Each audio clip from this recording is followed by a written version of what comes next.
हिंदू धर्म में मकर संक्रांति का पर्व अंधकार से प्रकाश की ओर बढ़ने का प्रतीक है। साल 2026 में 14 जनवरी को मुख्य रूप से स्नान दान का महापर्व मनाया जाएगा। ऐसी मान्यता है कि इस दिन किए गए कामों का फल अक्षय होता है। शास्त्रों में इस विशेष दिन के लिए कुछ कड़े नियम बनाए गए हैं। अगर आप भी इस दिन पूरा लाभ पाना चाहते हैं तो जानें कि आपको क्या करना चाहिए और किन कामों से बचना चाहिए।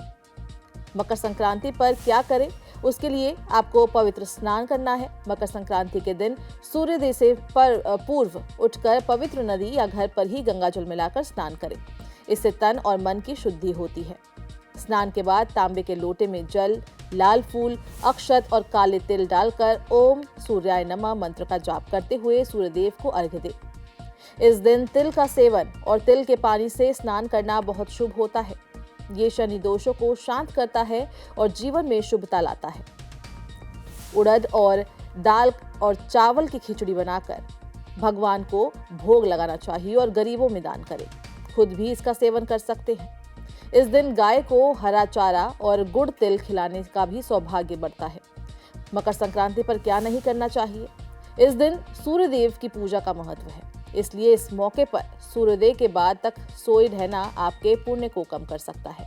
तामसिक भोजन से दूरी। संक्रांति के दिन मांस, मदिरा, लहसुन और प्याज जैसे तामसिक चीजों का सेवन बिल्कुल ना करें। शुद्ध शाकाहारी और सात्विक भोजन ही लें।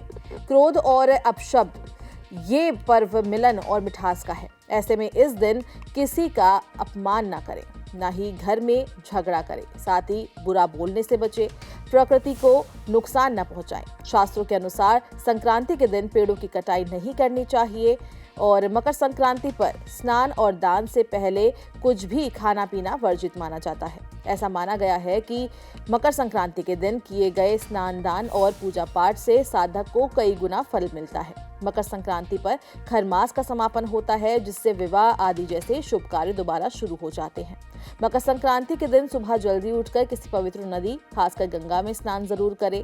अगर आपके लिए ऐसा संभव नहीं है तो आप घर पर ही पानी में गंगा जल मिलाकर भी स्नान कर सकते हैं। इससे साधक के लिए सुख समृद्धि के योग बनते हैं। शनि दोष से राहत पाने के लिए मकर संक्रांति के दिन गंगा जल में काले तिल मिलाकर शिव जी का अभिषेक करें। ऐसा करने से आपको अपनी स्थिति में लाभ देखने को मिल सकता है। इसके साथ ही आप मकर संक्रांति पर गंगा स्नान के बाद बहती जलधारा में काले तिल प्रवाहित कर सकते हैं, जिससे शनि दोष में राहत मिलती है। मकर संक्रांति के दिन स्नान ध्यान के बाद सूर्यदेव को जल अर्पित करना चाहिए। इससे जातक के मान सम्मान में वृद्धि होती है।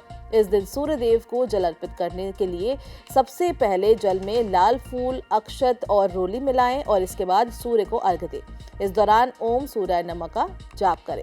अंत में सूर्यदेव को नमस्कार करते हुए सुख समृद्धि की कामना करें। साथ ही इस दिन पर सूर्यदेव की कृपा के लिए अपनी क्षमता के अनुसार अन्न, तिल, गुड़, कपड़े, कंबल और धन आदि का दान करें और गरीब और जरूरतमंद लोगों को भोजन कराएं।